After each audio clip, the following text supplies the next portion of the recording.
네, 안녕하세요. 이종호 작가입니다. 여러분 이 소리 기억하시나요? 제 나이 때면 거의 다 기억할 겁니다. 옛날에 컴퓨터를 켜서 PC 통신을 연결하면 나는 소리가 바로 이 모뎀 소리였죠. 야, 30년 정도 전이었는데 너무 옛날 같다. 게임 하나나 영화 한 편 다운받으려면 진짜 여러분들 의식을 치러야 됐습니다. 밤 11시에 이제 부모님이 주무시면 컴퓨터를 딱 켜요. 화면에 뜨는 예상 남는 시간 12시간이니까 보고 있는 거죠. 이 막대기가 하나씩 채워지는 거 보면서 어떻게 잘 받아야 될 텐데 그러면서 잠드는 거예요. 그러다 이제 운 나쁘게 어머니가 전화기 딱 들어버리면 야! 너 또 뭐 받아! 전화 안 되잖아! 이런 불효령과 함께 밤새 받았던 파일 99%에서 다 끊겨버리면 이제 말짱황. 이게 지금 생각하면 무슨 말도 안 되는 상황인가 싶죠. 예전에는 전화선으로 인터넷을 썼기 때문에 전화를 쓰면 인터넷이 안 되고 인터넷을 쓰면 전화가 안 되고 이 속도도 엄청 느렸습니다. 지금은 어때요? 지하 몇백 미터 아래에 있는 지하철 안에서도 전화 끊김없죠. 폰으로 게임 하나 다운로드 1분 안 걸리죠. 걸어다니면서 4K 영상 다운받고 스트리밍 하죠. 너무 당연하게 느껴지는 편리함이지만 불과 15년 전만 해도 이건 정말 상상하기 어려웠던 미래 풍경입니다. 이런 편리한 일상은 땅속에 어마어마하게 많은 케이블들 그리고 전국 방방곡곡 다 설치된 기지국들 실시간으로 데이터를 처리하고 있는 엄청 거대한 데이터 센터 덕분에 누릴 수가 있는 건데요. 오늘의 지극히 사적인 이야기에서는 바로 우리나라 통신 인프라의 한 축을 담당해온 LG U+의 이야기를 들려드리고자 합니다. 어떤 분한테 번호 좀 주세요 했는데 상대방이 019 땡땡땡 이렇게 번호를 찍으면 대부분 지금 분들은 오타가 났구나 라고 생각할 수 있죠. 아니면 이제 전화번호 알려주기 싫으니 말을 하지 라고 생각할 수도 있겠죠. 왜? 너무 당연하게 요즘 휴대폰 번호가 010으로 시작하잖아요. 제 연배의 사람들은 012, 016, 017, 019 이런 휴대폰 앞자리가 굉장히 다양하게 있던 시절 기억하실 겁니다. 90년대에는 통신사마다 고유의 앞번호를 가지고 있었어요. 자, 이제 삐삐의 시대, 제 고등학교 때입니다. 그걸 지나고 나서 본격적으로 개인마다 휴대폰을 갖고 다니는 바야흐로 개인 휴대통신 시대가 열리게 되죠. 이때가 이제 한국통신시장의 춘추 전국시대였습니다. 1994년 한국이동통신, 신세기통신 이 둘의 복수 경쟁으로 막을 올린 무선통신시장은 2년 뒤에 LG텔레콤, 한국통신프리텔, 한솔PCS가 새롭게 사업권을 획득하면서 더욱 뜨거운 전장이 되죠. 당시 LG U+의 전신이었던 LG텔레콤은 019라는 번호로 전국적인 이동통신망 구축에 뛰어들었는데요. 당시에 이 무선통신 시장의 경쟁이 진짜 치열했거든요. 그러니까 광고, 마케팅 시장도 굉장히 뜨겁죠. 이때 레전드로 기억되는 통신사들의 TV 광고들이 엄청 많이 나왔어요.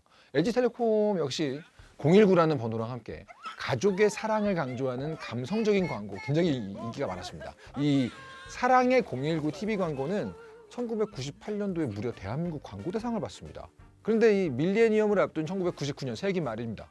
시장 생태계를 뒤흔드는 거대한 지각 변동이 일어납니다. 경쟁사들이 대규모 인수 합병에 나선 거예요. 결국은 1위 사업자가 시장의 50% 후반대까지 점유를 하면서 자칫 이 대한민국의 통신 시장이 독점 체제로 굳어질 수 있는 상황이 벌어졌어요. 이 치열한 생존 경쟁 속에서 살아남기 위해서 LG텔레콤이 진짜 다양한 서비스를 선보였어요. 2001년에는 10대 전용 브랜드 카이홀맨을 출시해서 본격적인 캐릭터 마케팅을 펼쳤습니다. 저는 그때 이미 20대였지만 저도 기억이 나거든요. 이 귀여운 홀맨 캐릭터가 젊은 친구들 사이에서 대히트를 칩니다. 불과 출시 1년 반 만에 40만 명의 가입자를 확보하면서 카이와 함께 전체 LG텔레콤 가입자의 3분의 1을 차지할 정도로 엄청난 성장을 이끌었죠. 휴대폰을 단말기에 딱 찍고 대중교통을 타는 서비스를 만든 것도 LG텔레콤이 시작이었어요. 국민카드하고 손잡고 세계 최초로 휴대폰으로 대중교통을 탈 수 있는 이지패스를 선보였죠. 이게 세계 최초였다는 거 모르는 분 많이 계시죠. 2003년에는 지금 우리가 매일 쓰고 있는 금융 앱들의 고조 할아버지 기억이죠. 뱅크온을 출시합니다. 그전에도 무선 인터넷으로 뱅킹을 하려는 시도는 많았거든요. 근데 연결이 계속 끊기고 또 뱅킹은 어때요? 보안 문제가 중요하잖아요. 그러니까 이게 쉬운 시장이 아닌 거예요. 하지만 뱅크온은 폰 안에 안전한 금융 IC칩을 통째로 박았기 때문에 보안성, 편의성, 경제성을 한 방에 해결한 거예요. 폰으로 돈 한 번 보내려면 이제 무선 인터넷 접속을 해서 버튼을 7단계에서 16단계까지 진짜 미친 듯이 눌러야 되거든요. 뱅크온은 이거를 한 서너 단계, 시간으로는 거의 1분 컷으로 줄여버렸습니다.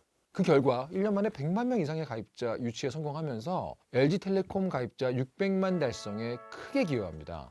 자, 끝날 것 같지 않던 번호 전쟁도 2003년에 막을 내립니다. 정부가 통신사마다 달랐던 앞자리를 010으로 전면 통합하는 정책을 내놓은 거죠. 수많은 숫자들 중에서 010이 채택된 이유는 간단했습니다.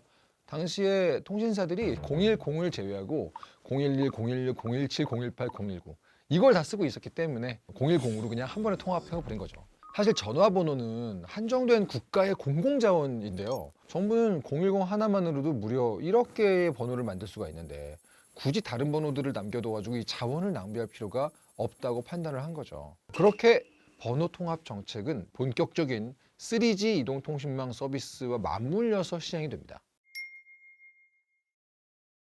자, 2007년 IT 업계의 아주 거대한 해입니다. 통화와 문자 위주였던 2G 피처폰 시장에 거대한 태풍이 상륙합니다. 바로 아이폰의 등장이었습니다. 여러분, 아이폰의 등장은 그냥 야 새로운 폰 나왔대 수준이 아니었던 거 기억하시죠? 이전까지 폰은 통화랑 문자가 핵심이었다면 이제 휴대전화라는 게 이메일, 게임, 웹서핑 모든 정보 기술을 위한 허브로 완벽하게 탈바꿈한 거예요. 이렇게 스마트폰이 갖고 있는 무한한 기능을 제대로 즐기려면 뭐가 꼭 필요할까요? 바로 빠르고 넓은 인터넷망이 선결 요건이죠. 즉 3G 통신망이었습니다. 당시 3G 통신 표준을 두고 전 세계적인 대세가 비동기식이었거든요. 그리고 기존 2G 연장선인 동기식 이 두 가지 방식이 대립하고 있었어요. 우리가 흔히 알고 있는 유심칩을 꽂아 쓰는 이 글로벌 3G 스마트폰이 바로 비동기식이고요. 당연히 이제 국내 통신 3사 모두 이 글로벌 대세였던 비동기식 사업권을 따내기 위해서 굉장히 치열하게 경쟁을 했어요. 하지만 정부 심사 결과 안타깝게도 LG텔레콤은 비동기식 사업자 선정에서 탈락하고 맙니다. 이 당시 내부 분위기 어땠겠어요? 짐작이 가시겠죠. 그 사이 2010년 LG그룹 내에 있던 통신 서비스 관련 회사들이 함께 뭉치게 됩니다. 무선 이동통신 사업자인 LG텔레콤과 대한민국 PC통신 천리안의 신화이자 국제전화 공공이 기업용 데이터 이걸 꽉 잡고 있던 유선통신의 강자가 LG데이콤이었죠. 그리고 마지막으로 광케이블 기반 초고속 인터넷망을 구축했던 LG파워콤 이 세 군데가 도원결의를 해요.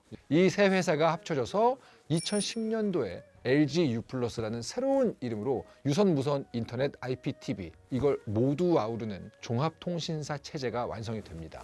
이때 LGU+는 진짜 과감한 한 수를 던집니다. 3G를 그냥 건너뛰고 야 어차피 이것도 한때야. 좀 있으면 미래통신망 다가온다. 4G LTE 알지? 전격 투자를 한 거죠. 당시로서는 사운을 건 결정이었습니다. 굉장히 과감한 결정이에요. 경쟁사들이 3G로 쏠쏠하게 수익을 내면서 4G 전환을 할까 말까 머뭇거리고 있을 때 LGU+는 말 그대로 야 여기 빈 땅이다. 가장 먼저 새로운 4G 고속도로 깔자 하기 시작한 거죠. 그 결과 2012년 LGU+는 통신 3사 중에서 가장 빠르고 무서운 속도로 전국에 LTE 기지국을 세웁니다. 어떻게 됐을까요? 세계 최초로 100% LTE 전국망을 완성해버렸어요. 그러니까 3G 스마트폰 시대에 되게 서러웠잖아요. 그걸 완벽하게 씻어내고 전격적인 반격을 시작한 거죠. 이 LTE의 도입으로 가장 많이 바뀐 건 속도였습니다. 3G도 신세계인데 여러분 속도라는 건요. 빠르면 빠를수록 좋은 거죠. 시간이 지나면 또 느리게 느껴지거든요. 동영상 보고 어플 하나 다운로드 받으려고 그러면 3G 때도 속 터졌어요. 아마 요즘 분들이 다시 3G를 쓰라 그러면은 화병 날걸요? 스마트폰 던질 걸 아마. 이 LTE 도입으로 3G보다 전송 속도가 최대 10배, 이동 중에는 50배나 빨라졌습니다. 지금처럼 유튜브의 고화질 영상을 버퍼링 없이 보고 인스타그램에 고화질 사진 막 올리는 진짜 모바일 데이터 시대가 열리게 된 거예요. 이 당시에 모두가 기억하는 화제가 된 광고 아시죠? 바로 G드래곤의 Follow Follow Me 누구나 기억하지 않습니까? 2014년 LGU+는 국내 최대 LTE 주파수 대역폭 80MHz를 표현한 LTE8이라는 브랜드를 내놨어요. 이때 G드래곤을 모델로 한 TV 광고를 만든 게 Follow Follow Me 하던 광고였습니다. 개그맨들도 진짜 많이 따라했고 제가 알기로는 G드래곤님 부계정이 골뱅이 팔로우 미일걸요. 얼마나 이 광고가 화제였었는지 짐작이 되시죠? 자, 언제부턴가 여러분들 거실 TV를 보면 반드시 TV 옆에 네모난 셋톱박스가 함께 보이죠. 이 녀석 정체가 뭐냐면 초고속 인터넷선을 타고 들어온 데이터를 영상으로 바꿔서 TV에 띄워주는 역할을 하는 겁니다. 이렇게 인터넷선을 꽂아가지고 보는 TV를 IPTV라고 부르는 거죠. 근데 이게 왜 대박이었냐면 그전까지 여러분들 방송국, 케이블 TV 여기서 시간표를 짜요. 우리는 어때요? 그냥 그 시간에 앉아야 돼요. 무슨 말이죠? 우리가 주권이 없어요. 수동적으로 그냥 틀어줄 때 봐야죠. 그런데 이 IPTV가 나오면서 비디오 가게를 갈 필요가 없이 리모컨으로 영화를 골라보고 TV로 검색을 하고 무엇보다 제일 좋은 거, 제가 이게 참 기쁜데 내가 원하는 방송을 내가 볼 수 있는 시간에 볼 수 있게 된 거예요. 그러니까 거실에 있던 바보 상자가 우리 시청자의 입맛대로 움직이는 거대한 스마트폰이 된 거죠. 또 이 IPTV의 등장으로 TV 화질이 말도 안 되게 좋아집니다. 예전에 케이블 TV 시절 여러분 기억하십니까? TV 뒤에 그 굵고 뻣뻣한 까만 구리선, 동축 케이블을 꽂아가지고 TV를 봤어요. 화질은 일단 480p, SD급에 머물렀죠. 근데 이제 IPTV 시대가 되면서 무려 1기가급에 달하는 초고속 광 케이블을 집집마다 시원하게 뚫어버린 겁니다. 이 광 케이블이 셋톱박스에 들어가고 셋톱박스가 엄청난 용량의 영상 데이터를 실시간으로 처리하면서 풀 HD를 넘어서 이제 4K 초고화질 영상을 거실 TV에서 우리가 즐길 수 있게 된 겁니다. 이렇게 LG U+는 인프라하고 셋톱박스라는 무기를 장착하고 2012년도에 가장 먼저 구글과 손을 잡고 U+ TVG라는 서비스를 냅니다. TV 리모컨에 대고 말로 검색을 하고 웹서핑을 할 수 있게 된 거예요. 그러니까 비싼 스마트 TV의 보급과 더불어서 이제 셋톱박스 하나만 꽂으면 그냥 TV가 스마트폰처럼 똑똑해지면서 우리의 거실이 멀티플렉스 영화관이 돼버린 거죠. 미리 아주 탄탄하게 닦아놨던 고화질 전송 인프라를 가지고 2018년도에는 넷플릭스랑 최초로 독점 제휴를 이끌어냅니다. TV로 검색도 하고 넷플릭스도 보고 이게 이렇게 많은 과정을 거쳐서 탄생한 거예요. 지금 우리는 되게 당연하게 쓰고 있지만 이 과정을 개척한 회사가 바로 LG U+죠. 우리가 AI한테 야, 오늘 점심 뭐 먹을까? 하고 가볍게 물어보는 질문이 사실 우리가 단순히 구글로 검색할 때보다 전기를 10배 더 많이 쓰는 거 알고 계십니까? AI가 똑똑해질수록 그 똑똑한 두뇌를 돌리려면 많은 에너지가 필요한 거예요. 그래서 요즘 전 세계적으로 주목받고 있는 시설이 바로 AIDC, 즉 인공지능 데이터 센터입니다. 기존의 데이터 센터는 어떤 거였냐면 문서나 영상을 예쁘게 모아두는 데이터 창고였다면 AIDC는 초고성능 GPU 수만 개가 계속 두뇌를 풀가동하고 있는 슈퍼 인텔리전트 공장이라고 보시면 돼요. 고성능 AI 연산을 위해서 첨단 GPU를 많이 사용하면 훨씬 많은 전력을 소모하고 반려도 굉장히 심하죠. 그러니까 좁은 공간에 수만 개의 엄청 뜨거운 난로를 쫙 깔아둔 거랑 비슷해요. 이 열을 여러분 제때 못 식히면 어떻게 될까요? 당연히 서버가 뻗고요. 우리가 편하게 쓰는 AI 서비스도 그 순간 멈춰버리게 됩니다. 그래서 데이터 센터가 중요한 거죠. AIDC를 구축하는 데 있어서 일단 이 LG U+는 짬바가 달라요. 1999년에 국내 최초로 노년에 인터넷 데이터 센터를 세운 게 LG U+거든요. 그 뒤로 수십 년간 전국에 15개의 IDC를 운영해온 노하우가 있어요. 게다가 2015년에 오픈했던 아시아 최대 규모였죠. 평촌 메가센터. 이게 굉장히 까다롭다는 글로벌 인증을 받았거든요. 그리고 2023년에는 축구장 6개 규모의 초대형 IDC 평촌 E센터를 준공을 했죠. 그리고 2027년에는 수도권 최대 규모의 파주 AI 데이터 센터를 지을 예정입니다. 그러면 IDC에 비해서 더 많이 불타오르고 있는 이 AI 서버들 어떻게 시키려고 그럴까요? 옛날처럼 그 건물 전체에다가 에어컨을 엄청 트는 공랭식 택도 없어요.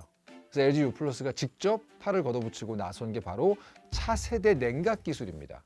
어떤 게 있냐면 GPU 칩 위에 금속판을 붙여서 직접 아주 맑은 찬물을 흘려보내서 열을 빼는 직접 칩 냉각 방식이 있어요. 이걸 DLC 방식이라고 그러거든요. 그러니까 과거에는 선풍기였다면 이번엔 등목을 하는 거예요. 직접 찬물로. 이거를 LG U+가 자체 실험을 해보니까 기존의 그 공냉식, 공기로 시켰던 거에 비해서 약 24%의 에너지 효율 개선 효과가 있었다. 여기서 한 발 더 나아가서 아예 전기가 통하지 않는 특수 절연 용액에 서버를 그냥 담가버리는 액침 냉각 기술까지 개발에 박차를 가하고 있습니다. 너무 시원하겠지 그럼. 굉장히 뜨겁게 열을 받은 이 서버들이 단체로 이제 사우나에 가면 냉탕 있잖아요. 냉탕에 딱 들어가가지고 평온하게 열을 식히고 있는 그 상황을 한번 상상해 보시면 딱 맞습니다. 여기에 U+ AIDC가 가진 진짜 특별한 카드가 하나 더 있어요. 바로 원 LG라는 어벤져스급 시너지입니다. 이 거대한 AIDC를 최고의 효율로 안전하게 운영을 하기 위해서 그룹사 형제들이 다 같이 등판을 하는 거예요. 방금 말했던 액체 냉각에 필요한 냉각수는 LG전자가 꽉 잡고 있어요. 그리고 전기가 끊기지 않게 공급하는데도 LG 에너지 솔루션의 기능이 들어갑니다. 그리고 파주 AIDC에는 고성능 UPS용 배터리가 들어가 있거든요. 정전이나 전압이 흔들려도 바로 전력을 잡아주고요. 배터리 셀부터 팩까지 직접 설계한 다중 안전 구조 덕분에 화재나 열 폭주 위험도 굉장히 많이 낮춰가지고 데이터 센터가 멈추지 않도록 받쳐주고 있습니다. 결국 원 LG 전략으로 냉각 따로, 전력 따로, 네트워크 따로 이렇게 각자가 그냥 별개로 끙끙대는 게 아니라 각 분야의 압도적인 탑티어들이 다 모여서 하나의 거대한 생태계를 같이 짜버리니까 그 안정성이나 디테일이 남다른 차원까지 가는 거죠.